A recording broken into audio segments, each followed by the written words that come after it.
Good morning.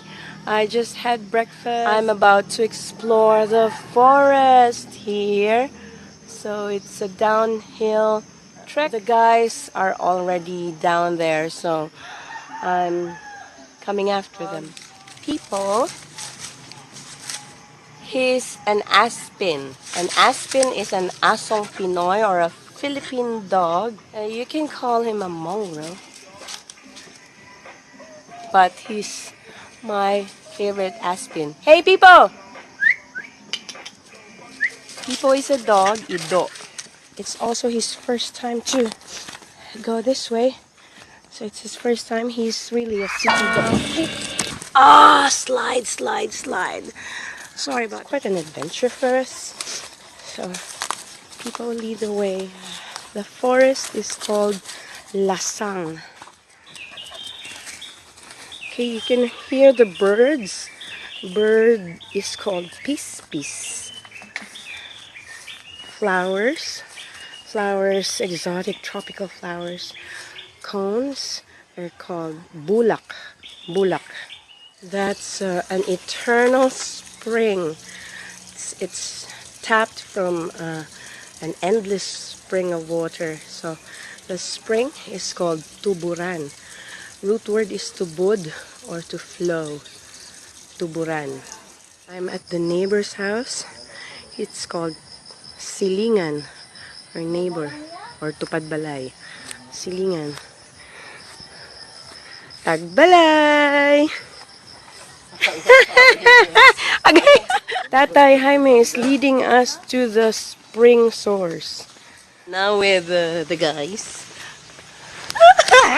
Yog, nabitas. Nabitas. Bitas is when your flip-flop or chinelas gets broken. Beautiful trail here of ferns. And I slipped. Nakadalin-as. Oops. Slide. Very wet and slippery. Wow. That's what you call saga. Saga is bailing out buckets of water. It's taking out water. So this is his way of cleaning the spring water, filtering out the sand and dirt, leaves.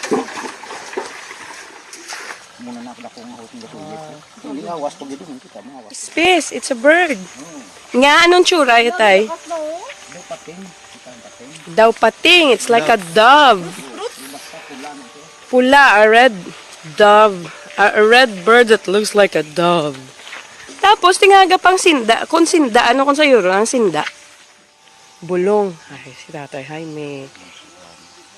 Telling us about the bulalakaw. It's a red bird. And I don't know how to explain sinda. It's like a curse. But there's an antidote by the Sorhano or a native doctor. So, okay, tay. Thank you, ma. Salamat. Let's go back. Slippery, slippery bamboo way.